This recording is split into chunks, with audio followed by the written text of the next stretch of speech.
السلام علیکم every one, کیسے ہیں آپ؟ آئی ہوپ ٹھیک ہوں گے۔ سلطنت عشق تحریر عائشہ نور قسط نمبر 4 قسط نمبر 5 آپ کے لیے اپلوڈ کر دی گئی ہے، تو پلیز چینل کو سبسکرائب کریں، لائک کریں، اپنے دوستوں کے ساتھ شیئر کر دیں اور بیل آئیکن بٹن کو پریس کریں تاکہ میری ہر نئی آنے والی ویڈیو کی نوٹیفیکیشن آپ کو بآسانی مل سکے۔ اس کے بعد یہ میرا اپنا خود کا لکھا ہوا ناول ہے، اس میں وائس میری اپنی اوریجنل ہے، تو پلیز آپ لوگوں سے ریکویسٹ ہے کہ کاپی پیسٹ سے پریس کریں۔ چلے ناول کی طرف چلتے ہیں۔ سلطنت عشق تحریر عائشہ نور قسط نمبر 5 کیسے ماں باپ ہیں۔ گنڈے موالی کو بیٹی تھما دی۔ ڈاکٹر نے پسینہ صاف کرتے کہا، میڈم تھمائی نہیں، بھگا کر لایا ہوں۔ سچی محبت ہے یہ ارسلان شاہ کی، اور رہی بات بچے میں وقف کی تو یہ ارسلان شاہ سے نہیں ہو پائے گا۔ ارسلان شاہ نے آنکھ ونک کی اور کیبن سے باہر چلا گیا۔ ڈاکٹر بیچاری تو یہی سمجھی کہ یہ چلا گیا ہوگا، مگر ارسلان شاہ تو شاید اپنی تعریف میں قصیدے سن رہا تھا، اسی لیے جواب دینے فوراً اندر لپکا۔ علی نے ہاسپٹل کے بل ادا کیے۔ اب ارسلان شاہ اور علی پریشان تھے، یہ اس بچی اور اس کی ماں کو کیسے بادشاہ مینشن لے کر جائیں۔ فہد بھی ان کے ہاتھ سے نکل گیا تھا۔ بھائی دیکھ لینا، بادشاہ بھائی نے خان کو فہد والا کام سونپ دیا ہوگا، 100% گارنٹی۔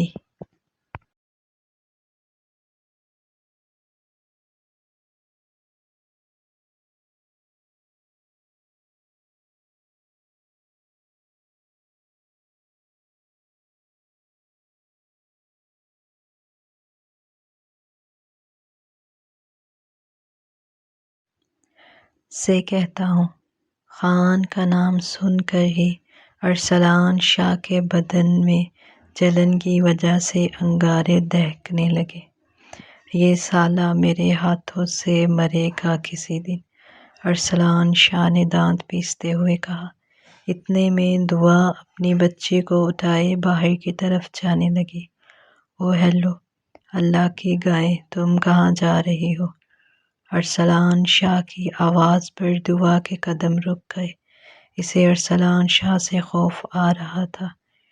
شکریہ، آپ نے میری بیٹی کا علاج کروایا، میں آپ کے پیسے لوٹا دوں گی۔ دعا نے شرمندگی سے چہرہ جھکائے ہوئے کہا۔ کب؟ ارسلان شاہ نے آئی برو جھکاتے ہوئے دعا کی طرف دیکھا۔ ابھی میرے پاس نہیں، جب ہوئے لوٹا دوں گی۔ دعا کی آواز میں بے بسی لاچاری علی اور ارسلان شاہ نے بھی محسوس کی تھی۔ جب تک تم میرے پیسے نہیں لوٹا دیتی، تمہیں میرے گھر کا صفائی پوچھا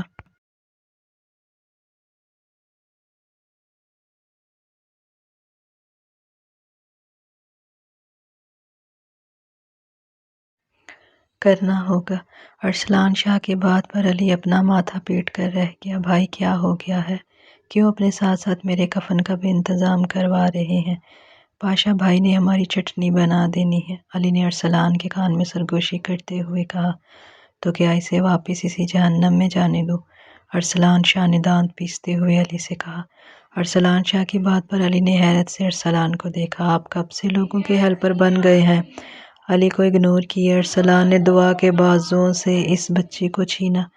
چلو میرے ساتھ، دعا نے مدد طلب نظروں سے علی کو دیکھا۔ علی نے آنکھوں سے تسلی دی، تب دعا ارسلان شاہ کے پیچھے چلی گئی۔ علی بھی ساتھ تھا۔ اس وقت فہد ایک کرسی پر رسیوں سے جکڑا ہوا تھا، اس کے سامنے ہی کبیر پاشا بیٹھا سگار پی رہا تھا۔ تمہیں کیا لگا میرے بچوں کو چکمہ دے کر تم بچ جاؤ گے؟ تم ابھی کبیر پاشا کو نہیں جانتے، میرا وار کہاں سے ہو جائے کسی کو کانو کان خبر نہیں ہوتی۔ پاشا پلیز مجھے معاف کر دو، میں بہت جلد تمہیں تمہارے پیسے لوٹا دوں گا۔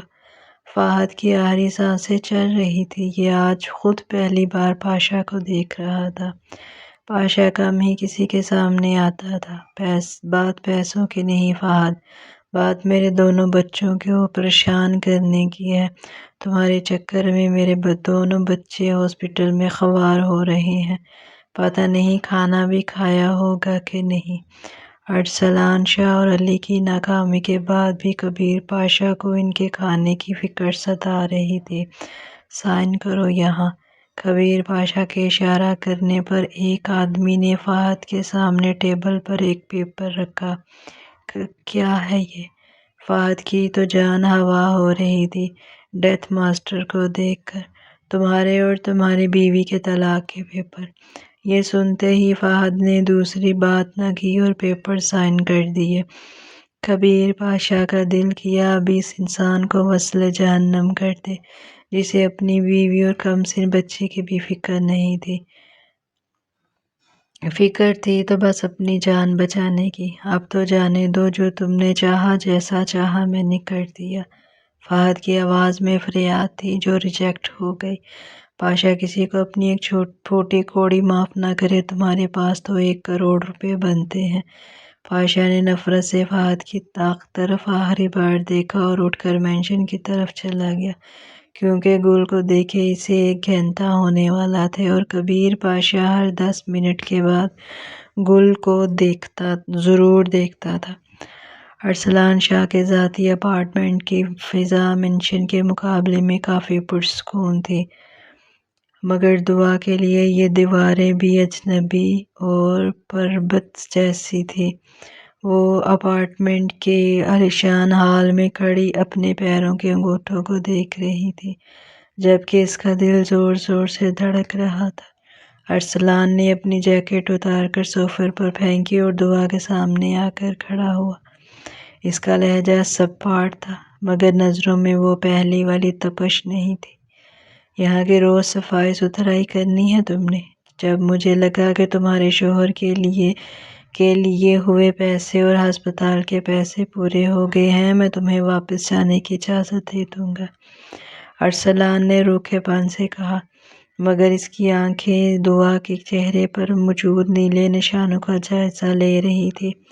اس گھر میں تمہارے اور تمہاری بیٹی کی ضرورت کی سب چیزیں موجود ہیں۔ کچن بھرا ہوا ہے اور بچی کے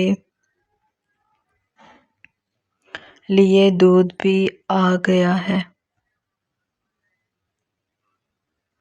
دعا نے جب کوئی جواب نہ دیا، بس خاموشی سے سر جھکا لیا۔ اسے سمجھ نہیں آ رہا تھا کہ یہ شخص اس کا مسیحا ہے یا نیا مالک۔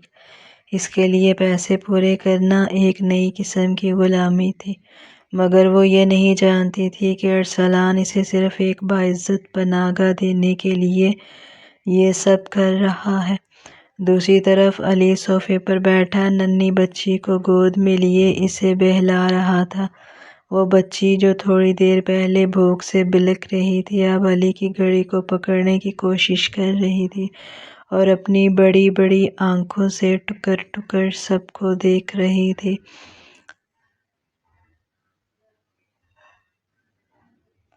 بھائی، یہ تو بالکل گڑیا ہے، اسے تو پتہ ہی نہیں کہ اس کے باپ نے کیا گل کھلائے ہیں، علی نے بچی کے گال کو چھوتے ہوئے کہا۔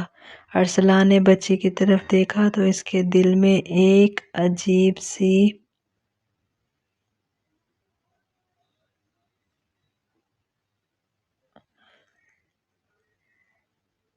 کسک اٹھی۔ اس نے دعا کی طرف دوبارہ دیکھا جو اب بھی بت بنی کھڑی تھی۔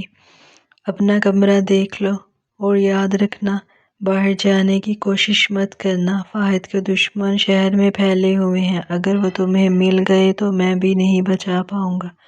ارسلان نے آخری تنبیہ کی اور باہر کی طرف مڑ گیا۔ جیسے ہی ارسلان اور علی باہر نکلے اور دروازہ لاک ہونے کی آواز آئی، دعا وہی فرش پر بیٹھ گئی۔ اس نے اپنی بیٹی کو علی کے چھوڑے ہوئے کمبل سے اٹھایا اور سینے سے لگا کر پھوٹ پھوٹ کر رو دی۔ اسے نہیں معلوم تھا کہ ارسلان شاہ کی یہ قید دراصل اسے زندگی کی نئی راہ دکھانے والی ہے۔ علی نے ارسلان کا پیچھا کیا جو تیزی سے لفٹ کی طرف جا رہا تھا۔ بھائی، یہ پیسے کو پورے کرنے والی کہانی کیا تھی؟ آپ کو پتہ ہے نا کہ فہد کے پیسے کبھی پورے نہیں ہوں گے اور آپ اسے نوکرانی بنا کر نہیں رکھ سکتے۔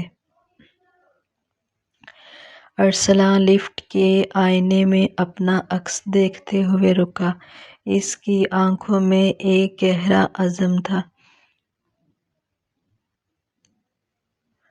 علی، اسے یہ احساس نہیں ہونا چاہیے کہ میں اس پر احسان کر رہا ہوں۔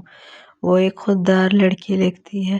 اسے لگے گا کہ وہ اپنا قرض اتار رہی ہے تو وہ یہی سکون سے رہے گی، اور رہی بات پیسوں کی تو وہ پیسے فہد کی زندگی کی قیمت تھے جو میں نے وصول کرنی ہے۔ لفٹ نیچے جا رہی تھی مگر ارسلان کا دل اوپر اپارٹمنٹ میں ہی رہ گیا تھا۔ اسے احساس ہو چکا تھا کہ اب اس کی جنگ صرف فہد سے نہیں بلکہ اپنے ہی ان جذبات سے تھی جو دعا کو دیکھ کر مچل رہے تھے۔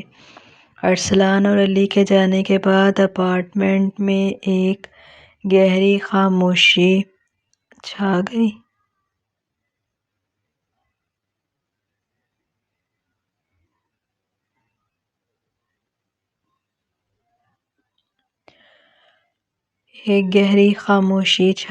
تھی۔ دعا نے چند لمحے اسی جگہ بیٹھ کر خود کو سنبھالا، پھر اپنی بیٹی کو صوفے پر نرم تکیوں کے درمیان لٹایا اور ہمت جمع کر کے اٹھی۔ اس نے باری باری اپارٹمنٹ کے کمروں کا معائنہ کرنا شروع کیا۔ وہاں کی ہر چیز قیمتی اور ترتیب سے تھی۔ دیواروں پر لگے مہنگے پینٹ اور مخملی پردے اسے کسی دوسری دنیا کا حصہ لگ رہے تھے۔ بیڈ روم کے ایک کونے میں ارسلان کے شاپنگ بیگز پڑے تھے جو اس نے آتے ہوئے جلدی میں خریدے تھے۔ دعا نے لرزتے ہاتھوں سے بیگ کھولے تو اس کی آنکھیں ایک بار پھر بھر آئیں۔ ان بیگز میں صرف بچی کا دودھ اور ڈائپرز نہیں تھے بلکہ فیڈر، صفائی کا سامان اور کچھ کپڑے بھی تھے جو ارسلان شاہ جیسے سخت گیر انسان نے ڈاکٹر کی پرچی کے ایک ایک لفظ پر عمل کیا تھا۔ اتنا غصہ اور اتنی فکر کون ہے یہ شخص؟ دعا نے سوچا اور آنسو پونچھ کر کچن کی طرف بڑھی۔ کچن میں داخل ہو کر اس نے فریج کھولی تو حیرت زدہ رہ گئی۔ فریج ہر طرح کے پھلوں، جوسز، انڈوں اور ضرورت کی ہر نعمت سے بھری ہوئی تھی۔ اسے یاد آیا کہ فہد کے گھر میں تو وہ ایک ایک لقمے کو ترستی تھی اور یہاں ایک انجان شخص نے بن مانگے سب کچھ اس کے قدموں میں ڈھیر کر دیا تھا۔ اس نے جلدی سے دودھ گرم کیا اور فیڈر تیار کر کے اپنی بیٹی کو پلایا۔ جب بچی کا پیٹ بھرا اور وہ سکون سے سو گئی تو دعا کو اپنی بھوک کا احساس ہوا۔ اس نے کچن میں موجود چیزوں سے اپنے لیے ایک سادہ سا سینڈوچ بنایا۔ کھاتے ہوئے اسے اپنے زخموں کی ٹیس سے یاد آئی مگر اب ان میں پہلے جیسی تڑپ نہیں تھی، شاید اس لیے کہ اب اسے اپنی بیٹی کے بھوکے رہنے کا ڈر نہیں تھا۔ رات کے سائے گہرے ہو رہے تھے۔ دعا نے کھڑکی سے باہر شہر کی روشنیوں کو دیکھا۔ وہ ارسلان کی دی ہوئی قید میں تھی مگر اسے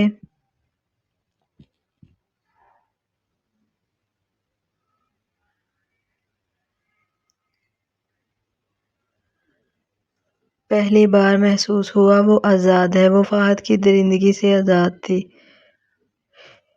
وہ بھوک کے خوف سے آزاد تھی۔ دوسری طرف ارسلان شاہ اپنی گاڑی میں بیٹھا اپارٹمنٹ کی عمارت کے نیچے کھڑا تھا۔ وہ جا چکا تھا مگر پھر واپس آ گیا تھا۔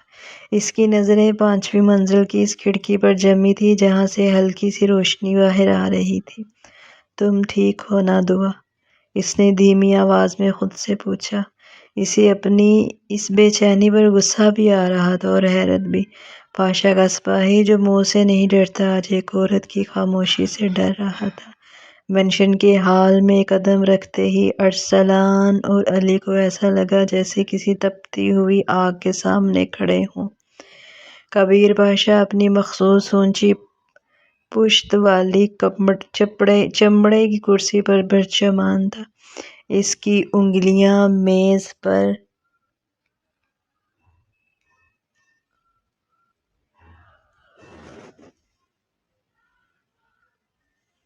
رکھے ایک کاغذ پر ردھم سے بج رہی تھی اور اس کی نظریں کسی عقاب کی طرح ان دونوں کے چہروں پر چھپی ندامت کو کورید رہی تھیں۔ ارسلان نے ہمت جمع کی اور لب کھولے۔ سوری بھائی، ہم اسے اور اس کی بچی کو اپنے اپارٹمنٹ میں چھوڑ آئے ہیں۔ میرا مقصد… ارسلان شاہ، کبیر کی بھاری اور سرد آواز حال میں گونجی۔ ارسلان کی بات ادھوری رہ گئی۔ کبیر نے میز پر رکھا ایک لفافہ اس کی طرف سرکایا۔ مرد کی طاقت اس کا دل نہیں، اس کا وہ دماغ ہے جو جذبات سے خالی ہو۔ یاد رکھنا، یہ عورت ذات مرد کو کمزور کر دیتی ہے۔ ذرا سنبھل کر۔ کبیر نے اپنی یک بستہ نظریں ارسلان کی آنکھوں میں گاڑ دیں۔ یہ فہد اور اس کی بیوی کے طلاق کے پیپر ہیں۔ اس سے اس لڑکی تک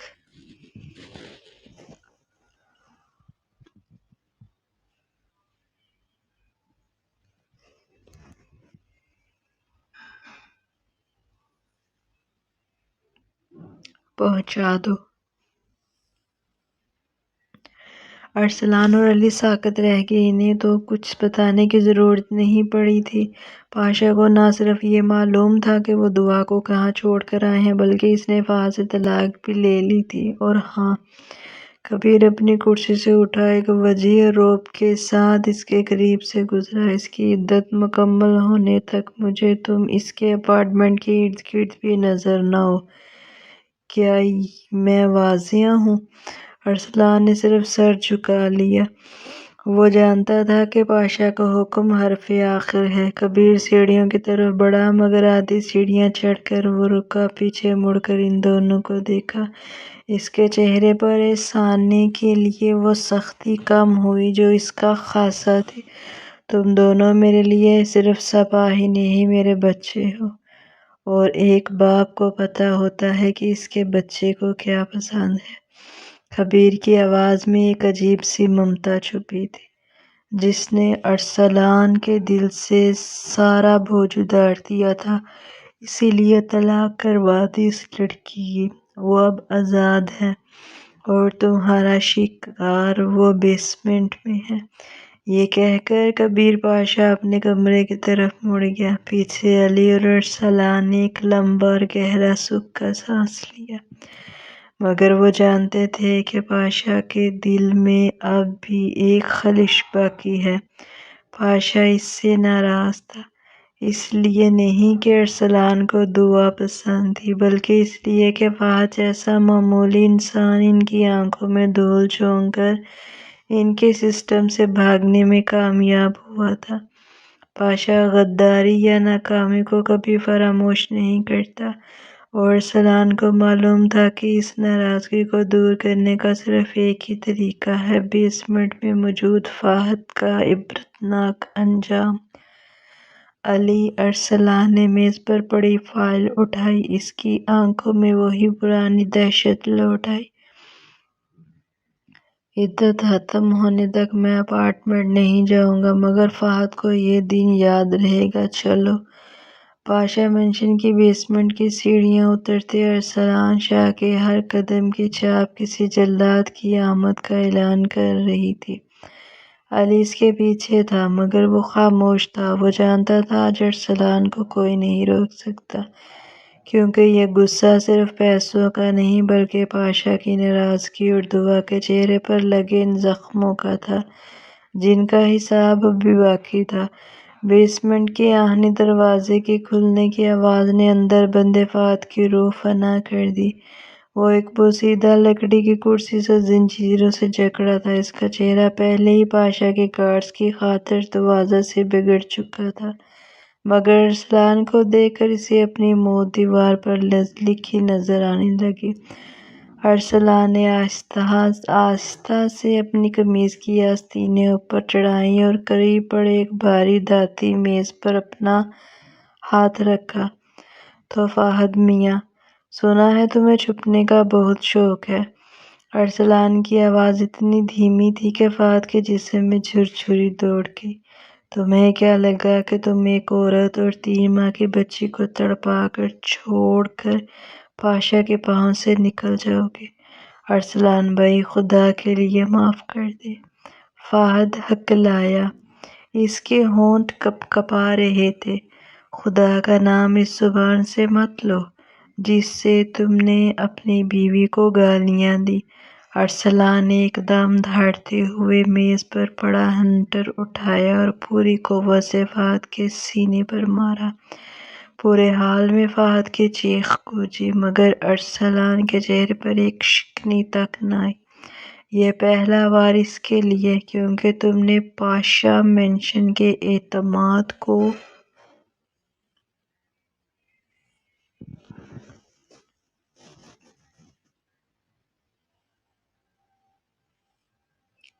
ٹھیس پہنچائی ہے۔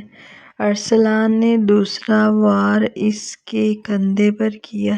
یہ دوسرا وار اس لیے کیونکہ تمہاری وجہ سے پاشا بھائی مجھ سے ناراض ہوئے ہیں۔ ارسلان شاہ رکنے والا نہیں تھا۔ اس نے ہنٹر پھینک کر فہد کا گریبان پکڑا اور اسے کرسی سمیت اپنی طرف کھینچا۔ اس کی آنکھیں اب خوف آلود ہو رہی تھیں اور اب جو ہوگا وہ اس لیے ہوگا کیونکہ تم نے دعا کے چہرے پر ہاتھ اٹھایا۔ تم نے اس معصوم بچی کو بھوکا رکھا۔ ارسلان نے ایک زوردار مکہ فہد کے جبڑے پر مارا۔ ہڈی ٹوٹنے کی آواز صاف سنائی دی اور فہد کا سر ایک طرف لٹک گیا۔ علی نے آگے بڑھ کر ارسلان کا کندھا تھاما۔ بھائی، پاشا بھائی نے اسے زندہ رکھنے کا کہا ہے۔ اسے ابھی مرنا نہیں چاہیے۔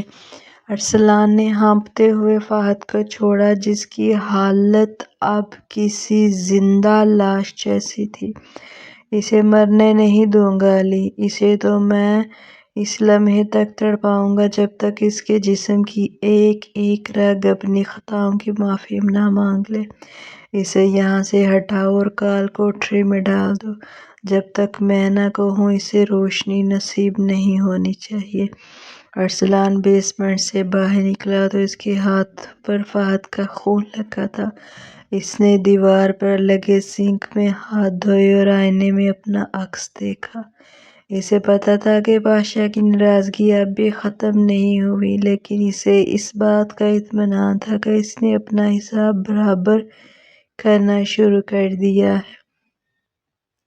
اگلے دن جب سورج کی پہلی کرن نے اپارٹمنٹ کی کھڑکیوں پر دستک دی تو دعا نے اپنی بیٹی کو گود میں لیے کھڑکی کے پاس کھڑی تھی۔ اس کی رات جاگتے ہوئے گزری۔ ہر آہٹ پر اسے ڈر لگتا تھا کہ کہیں فہد واپس نہ آ جائے مگر اب اسے احساس ہو رہا تھا کہ ارسلان شاہ کے سائے میں وہ زیادہ محفوظ ہے۔ اچانک دروازے کی گھنٹی بجی۔ دعا کا دل ایک لمحے کے لیے دھڑکنا بھول گیا مگر جب اس نے کمرے میں علی کا مسکراتا ہوا چہرہ دیکھا تو اس نے سکھ کا سانس لیا اور دروازہ کھول دیا۔ علی کے ہاتھ میں ایک لفافہ تھا۔ اس نے اندر داخل ہوتے وہ لفافہ میز پر رکھ دیا۔ یہ ارسلان بھائی نے بھیجا ہے، بلکہ یوں سمجھ لے کہ یہ آپ کی زندگی کا پاسپورٹ ہے۔ دعا نے لرزتے ہاتھوں سے لفافہ کھولا جس میں اس کی نظر نکاح نامے کے طلاق نامے کے الفاظ پر پڑی۔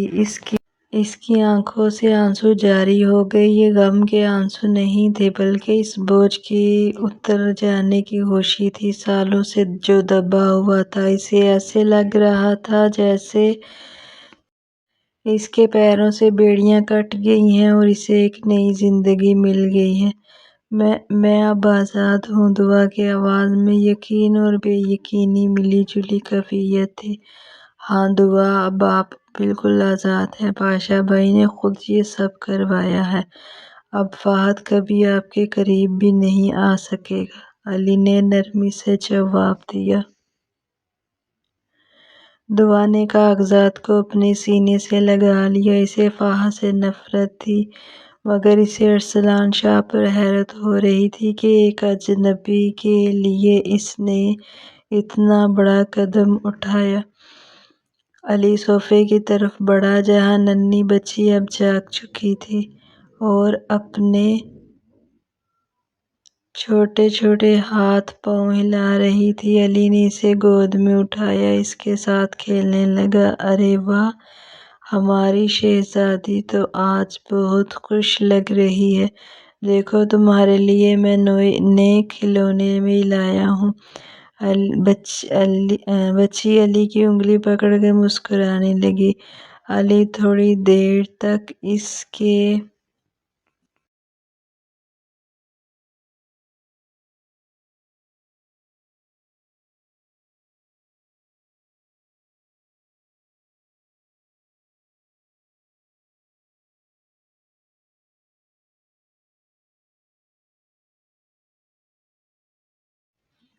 ساتھ کھیلتا رہا۔ اس کے قہقہوں نے اپارٹمنٹ کی اداسی کو ختم کر دیا تھا۔ دعا خاموشی سے یہ منظر دیکھ رہی تھی۔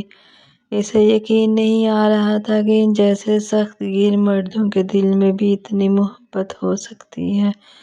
کچھ دیر بعد علی اٹھ کر کھڑا ہوا۔ اچھا اب میں چلتا ہوں، بہت کام باقی ہے۔ فریج میں ناشتہ اور ضرورت کا سامان موجود ہے، ارسلان بھائی نے کہا ہے۔ اگر کسی چیز کی ضرورت ہو تو فوراً فون کیجیے گا۔ علی کے جانے کے بعد دعا نے اپارٹمنٹ کا دروازہ بند کیا اور اپنی بیٹی کو گود میں اٹھا کر اس کا ماتھا چوما۔ دیکھا بیٹا، اللہ نے ہماری سن لی ہے، اب ہمیں کوئی نہیں مارے گا۔ لیکن وہ یہ نہیں جانتی تھی کہ ارسلان شاہ نے پاشا کے حکم کی وجہ سے خود کو اس سے دور تو کر لیا ہے، مگر اس کی روح ابھی بھی اس اپارٹمنٹ کے گرد بھٹک رہی تھی۔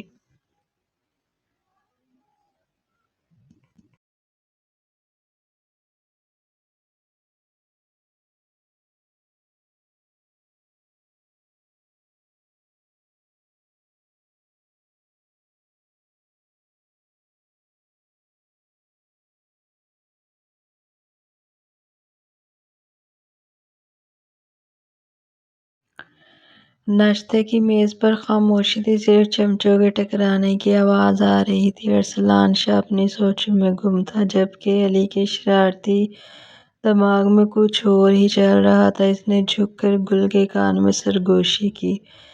گل، تمہیں پتہ ہے ارسلان بھائی کے اپارٹمنٹ میں ایک چھوٹی سی گڑیا جیسی بیبی آئی ہے، بالکل تمہارے ٹیڈی بیئر کی طرح، ٹیڈی بیئر جیسی۔ گل کی آنکھیں چمک اٹھی اور اس نے وہیں اپنی ضد کا راگ الاپنا شروع کر دیا۔ ارسلان بھائی، مجھے آپ کی بیٹی دیکھنی ہے، مجھے ابھی دیکھنی ہے۔ ارسلان نے چونک کر سر اٹھایا اور اپنی خونی نظروں سے علی کو گھورا، جس نے فوراً نظریں چرا کر چائے کے کپ میں بنا لی۔ ارسلان کچھ کہنے ہی والا تھا کہ حال میں کبیر پاشا کے قدموں کی چاپ گونجی۔ وہ ہمیشہ کی طرح اپنے مخصوص رعبدار لباس میں ناشتے کی میز پر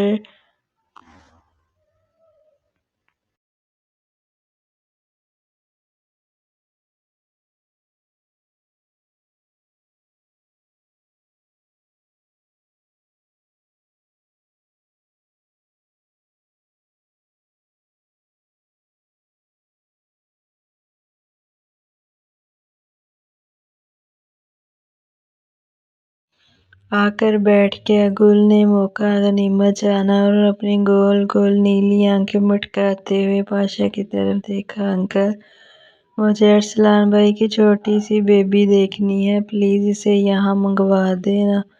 گل کے اس بے واسطہ اور پیار بھرے انداز پر کبیر پاشا، جو ابھی ٹوسٹ کا نوالہ لینے ہی والا تھا، بری طرح سے کھانسا۔ ٹوسٹ اس کے گلے پہ پھنس گیا۔ ارسلان نے جلدی سے پانی کا گلاس آگے کیا، جبکہ علی اپنی ہنسی ضبط کرنے کے لیے میز کے نیچے اپنے ہاتھ مروڑ رہا تھا۔ اسے معلوم تھا کہ پاشا کو تایا بننے کی اس قدر جلدی توقع نہیں تھی۔ کبیر پاشا نے خود کو سنبھالا اور پانی پی کر ایک سرد نگاہ ارسلان پر ڈالی، جس کا مطلب صاف تھا کہ یہ سب کیا ہے۔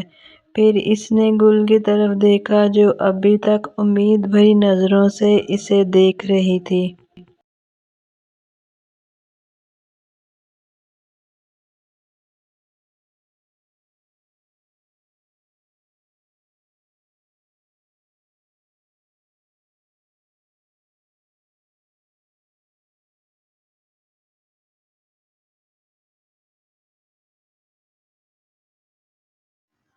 پاشا کا دل جو پوری دنیا کے لیے پتھر تھا، گل کے سامنے ہمیشہ ریشم ہو جاتا تھا۔ علی پاشا کا رعبدار لہجہ گونجا، تھوڑی دیر کے لیے اس بچی کو یہاں لے آؤ، لیکن یاد رہے کہ یہ مینشن کی حدود سے باہر نہیں جانی چاہیے اور نہ ہی کسی اور کو اس کے بارے میں پتہ چلے۔ پاشا کی اس شرط اور رعبدار آواز پر گل نے اپنی ناک سکیڑی اور ایک معصوم سے غصے کے ساتھ پاشا کو دیکھا، جیسے اسے پاشا کا یہ حکم نامہ بالکل پسند نہ آیا۔ ارے واہ، اب پاشا مینشن میں رونق ہوگی، علی نے ارسلان کی طرف دیکھتے ہوئے شرارت سے کہا۔ ارسلان کا دل زور سے دھڑکا، اس کا مطلب تھا کہ اسے نہ چاہتے ہوئے بھی دعا کو یہاں لانا ہوگا، یا کم از کم اس کی بیٹی کو۔ لیکن وہ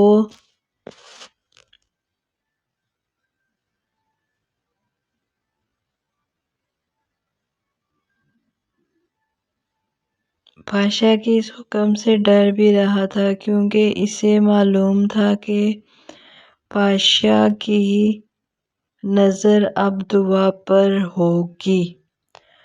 تو کیسا لگا آج کا ناول؟ آئی ہوپ کہ آپ کو آج کا ناول ضرور پسند آئے گا۔ چینل کو سبسکرائب کریں، لائک کریں، اپنے دوستوں کے ساتھ شیئر کریں اور بیل آئیکن بٹن کو پریس کر دیں تاکہ میری ہر نئی آنے والی ویڈیو کی نوٹیفیکیشن آپ کو بآسانی مل سکے۔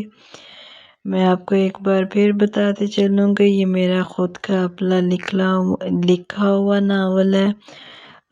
اس میں وائس میری اپنی اوریجنل ہے، تو پلیز کاپی پیسٹ سے پرہیز کریں۔ اس کے بعد جنون رمز کی جو پرانی ایپیسوڈ ہیں وہ اپلوڈ کی جائیں گی۔